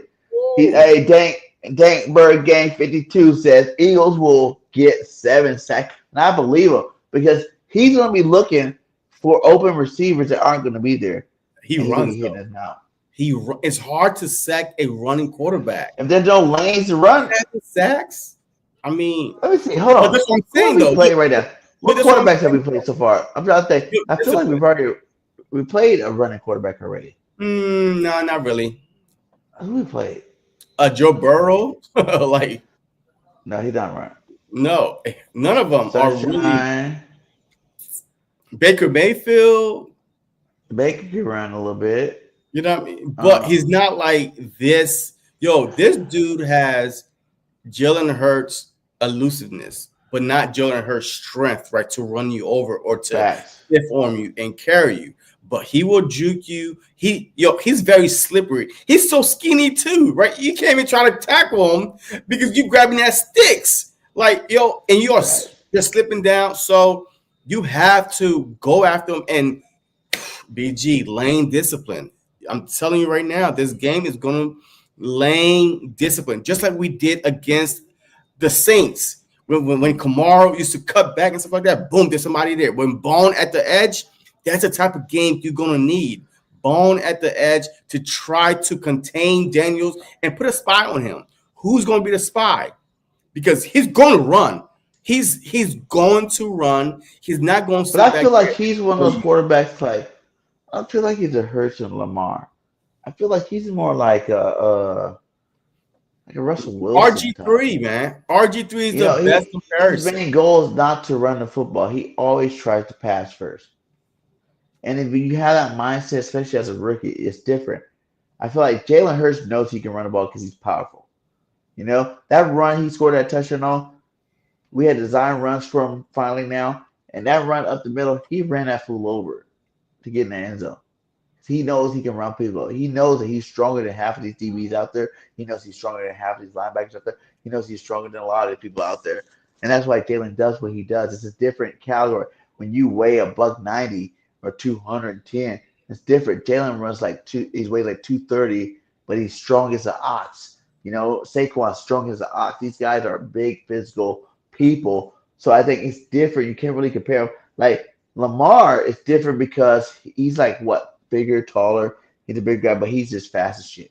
He's like the Michael Vick type guy. Like, you're not gonna catch him type thing. Like, catch me if you can type player. It's different than Jalen's even. Jalen's more power. Lamar's the more finesse. He's like, hey, I'm out. Shoo! And it's so hard to catch him. It's like a video game speed. But I do think Daniel Daniels got a great combination of what he's doing out there. And I don't know. I feel like, when the trajectory is like this, I don't feel like this is the game that's going to change that trajectory. If you get what I'm saying. Like, we start out, and we still won 2 games in the, we're 2-2. Like, we wouldn't have went 0-4, it would have been a whole nother look. But we're still 2-2 when we start out. But since then, making the right decisions, learning to run the football first, learning to put Cooper DeJean in the game, learning that, that Bryce Huff is better in the 4-point stance. Learning the simple things about your team and understanding the offense and defense that you play has brought us like this. And the fact that we got rookies like Cooper DeJean, got Quinyon Mitchell that has not given up 0 touchdowns winning in a fucking game. That to me is an amazing feat that I feel like people don't even give enough respect to.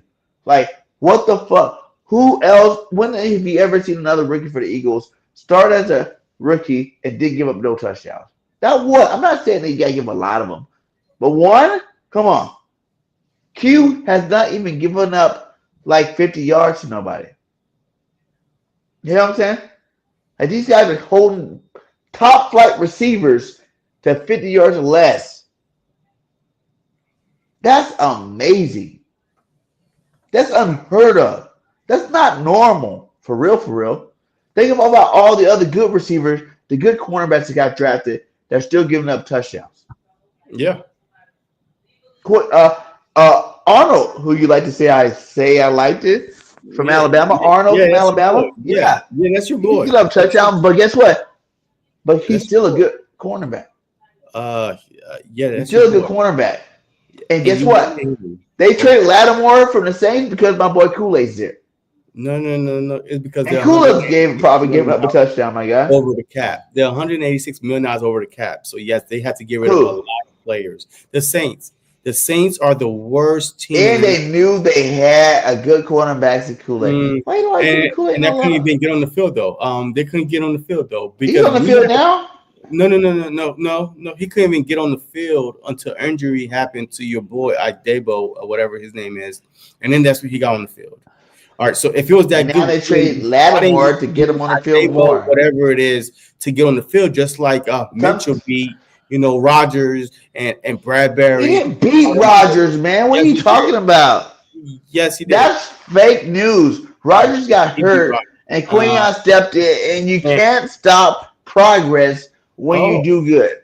Well, according to you, you wanted them to rotate these cornerbacks all throughout the year. And you see why. Guess what? When Rodgers plays, he's the best DB on our team. I've seen it on Rodgers Twitter. He has the best DB percentage out of any DB on our team. Hey, get over it, man. That's one freaking game. He played more than one game. One game. He's played more than one game. The stat that you're looking at. What up, DB? How you doing, my guy? Hey, the stat that you was looking at is for one freaking game that PFF. It wasn't for one game.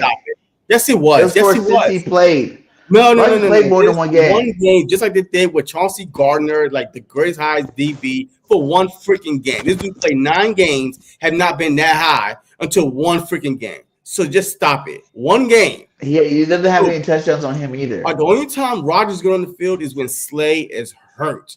Like I said, you can't be rotating these guys unless an injury happens. So, yes. But you wanted to start Bradbury, start Slay, and then rotate these guys in. No, you can't do that. I said they're going to be lights out by week 7. You did. You played running back. Whatever. I told you, defense don't work that way. Defense is not, the turnstile that you think it's supposed to be. It's supposed to be continuity on every position unless an injury happens. That's when now you're forced to adapt. So don't sit here and no. Rodgers was good on PFF for one game. Chauncey for Rodgers been good since before he got suspended. How the next 3-4 weeks play, and start saying we got the best. Rodgers the best. Let me see more in just 3 quarters. All right. He's played more than 3 quarters though. He played a game. More than a game. He's played games before too. What I was saying was just off this game. I don't think that's right, but you can go double check that if you want to.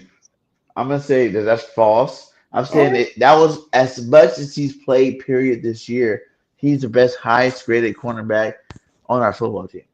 Okay, all right, man. Believe Rodgers is the best, and I told you guys Rodgers was gonna be the best.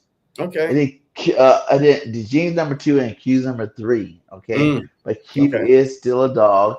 All right. But they're all dogs, so I ain't gonna hate on none of them because they all beasts. You see the thumbnail. Q and Rodgers, because Q and DeJean play together. You know what I'm saying? Like they play off each other. They know they both rookies, and I feel like they got a special bond. That thing that everybody's gonna be clamoring for DeJean to go to outside because he is so good. But it's like, to me, DeJean is like a Brandon Boykin situation where he's a great slot corner because that's more like the safety corner hybrid position that you got to just keep him there forever. He's going to be our starting slot corner for years if you let him stay there. Don't try to put him on the outside. Yeah, look, I agree, man, because there's a lot of teams with 3 good wide receivers, right? And a lot of teams use their number one in the slot just to try to get that mismatch. See, on the Philadelphia Eagles, there is no mismatch, right? You cannot hide your number one anywhere because we do have 3 solid all across the board. So, yes, I agree. I would definitely keep Q on the outside, Rodgers on the outside, and Cooper DeJean in the nickel. Keep them together, too, yeah. Yeah, so I mean, we have options, which is good, which is always good to have. But yeah, when would you re-sign Rodgers? Huh? When would you re-sign Rodgers? Well, I mean, he's on a 1-year deal. Yeah, he's on a 1-year deal. But look, a lot of these guys want to play out the season because now it becomes a bidding war. But I do feel like that Rodgers, if he Slay is gone. All right, we could let's just say that. Say it proudly. Bradbury, Maddox, they all gone. So if you are Rodgers and you are in this system right now, you like this system. Now you're starting to see, okay, if I play, this is what I could be. Why not just stay? Young, good team. Because if anybody signs you, it's going to be a bad team probably, right? You're probably not going to have the benefit of having a Mitchell on one side, a DeJean in the slot, right? And then you know what I mean? So basically you are getting help all across the board, with a good defensive front. So if you Rodgers, to me, I would have to wait. I mean, as a player, I'm waiting to see how much I could get out there, right? But the Eagles did take a chance on you or suspended because they're not going to make a deal right now. I mean, it's that. Why wouldn't you though? Think that they could Slay's out the door. Why wouldn't you just go ahead and lock them up right now? Yeah, but I don't even think that players could sign contracts right now though. Like, why couldn't you? I'm not sure because I never throughout the year. I mean, if you're already on the team. Yeah, possibly. But have you see the whole thing is this that I haven't seen enough of Rodgers to say, let me. And then what's his price range? All right, you're the GM. What would you pay for Rodgers? Go ahead. Top 15 cornerback. Okay, what's the money, man? And what's the money? I don't know. I'm not. Okay, I don't know. You can't say top 15 cornerback. So because you can't because a lot more than Bradbury. Huh? What's Bradbury's last contract? I would give him more. Well, because that was after that was before the Super Bowl run. Right, that was that was during the Super Bowl run we had him. So he was a All Pro, Pro Bowl. Like this dude was balling out, right? His numbers said it that he was top 5, everything across the board. So yes, they paid him just based on his past performance and what is more to come. But Rodgers, ain't no Pro Bowl, no All Pro, what nothing. Like, why am I gonna what do I Pro Bowler? Who? Where? I think Rodgers went to Pro Bowl. The Saints. I don't remember. And I got Ringo still, so I have options now. So I'm not going. I feel like Ringo always needs to stay on the team. I don't know if Ringo's like a starter. I feel like he's good. He's good to come in and help fill in case someone gets hurt. But I don't know if it's his time to start yet. Okay, well, I mean, look. Well, I don't know, man. I mean, you think Ringo's as good as Rodgers? I think he is. I mean, he's bigger than Rodgers. He's physical than Rodgers. You know what I mean? Like, so Rodgers is a Rasul Douglas here too, huh? He might be Rasul Douglas. Who, Ringo? Yeah. Yeah. And look at Rasul Douglas, a top 5 D corner since he left the Philadelphia Eagles. Facts. So, I mean, yeah. So I think that we are in position to see what Rodgers do at the end of the season, whether you want to re-sign or not. If not, then we got Ringo. But still, we have depth. I think if he outpriced himself, He won't get re-signed. But his agent, though, if you a smart agent, you are not going to make your guy sign right now just based on 2 starts, if that, right? Like 2 games, if that. So I think if you are my agent, you are trying to drive up the market. The farther the Philadelphia Eagles get into the playoffs, the higher all these guys' paycheck is going to be, right? I mean, teams are going to be flying to try to come get them. So no agent is going to say, hey, sign right now just based on a game or 2. You know what I mean? So, I mean, I'm not in no rush. So we'll see what happens, though. Like I think that Howie Roseman, he's very, very good with signing his own players. And, once that happens, hey, we'll see. But this upcoming matchup is going to tell us a lot about this whole defense, our DBs, our fronts, because this is about to be one of the best offense that we face also. Just like the Commanders, this is going to be a good test for them. Me personally, I feel like that the Commanders has benefited off some lucky bounce, right? The Hail Mary from the Chicago Bears, like literally the first time they played the Giants on kickoff, like their kicker was out throughout the whole game. They couldn't kick, and still they only won in overtime because every time the Giants had the ball, they had to go for it all 4 times. So they had some lucky bounces along the way. And so far, yes, they played some good the good teams that they play, the elite teams that they did play, or whatever. They lost to, you know what I mean? But that's the NFL. You play who's on your schedule. You can't run away from that. So, but I don't have to say, well, oh my God, this team is very, very impressive just based on the wins, because unfortunately I do live in the DMV, had plenty of opportunity to watch them play. They had some impressive wins, but some of their other wins are questionable, but a win is a win. This is the NFL, just like the Philadelphia Eagles, right? We are 1 drop pass away from being 8-1, or we could easily be 6-3, So if, the Saints game, we could have easily lost that game, right? So, I mean, so it go both ways. So I'm not going to shit on the Commanders. They are a very solid, good, young team, and they are going to be good for years to come. But I don't think their time is now. But they are fighting for second in the division.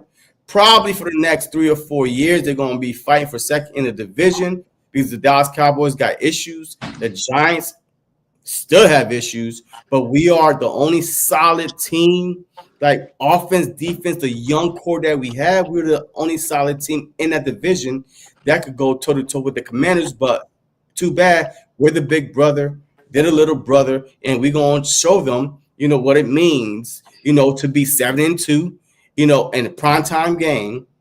Hey, we'll see what happens. BG, you back. Man, what's going on with your T-Move camera, man? Like, you all right? It's the iPhone, baby. Come on, man. Hey, that bootleg T-Move iPhone you got going on?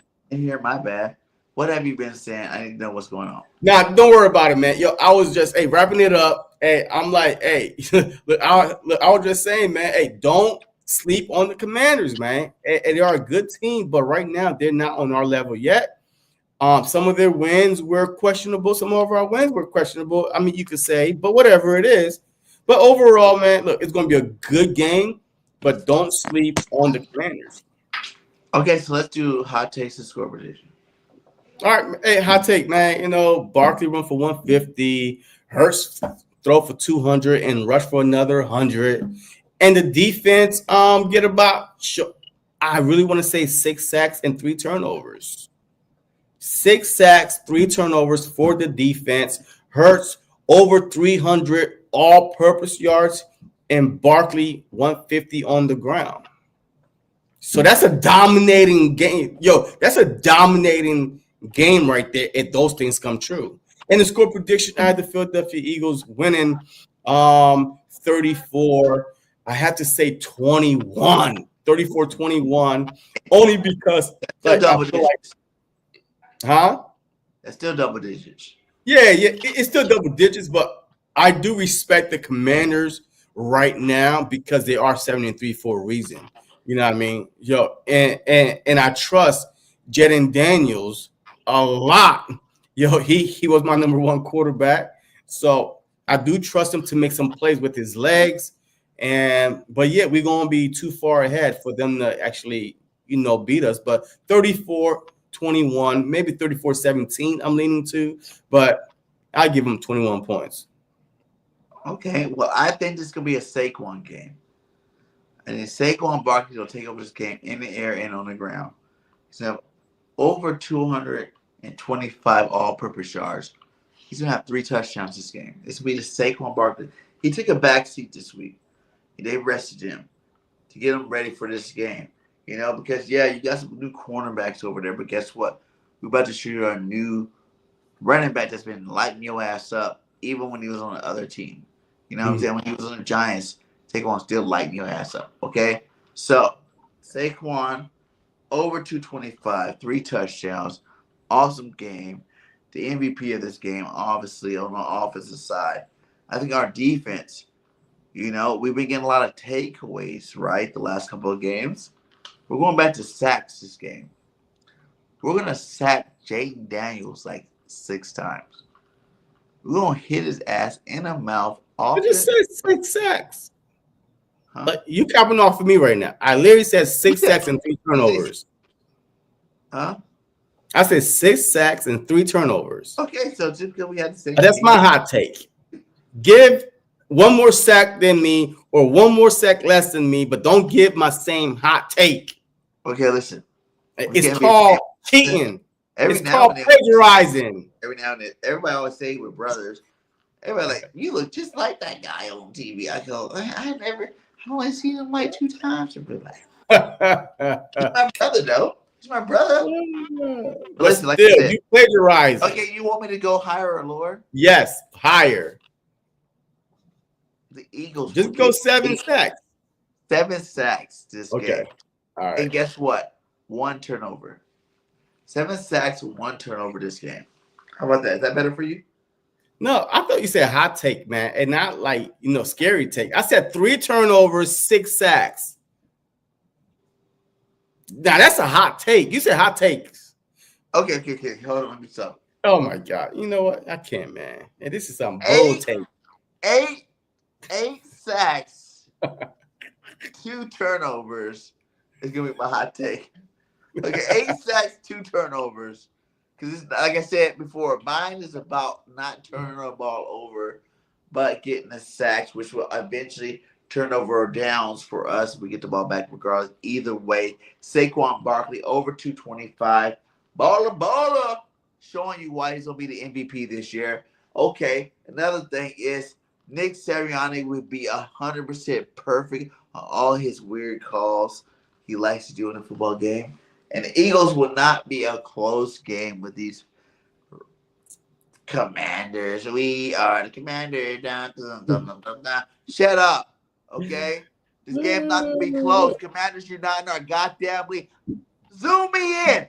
You are not in the Eagles league. So back up, shut up, and realize who the champs are.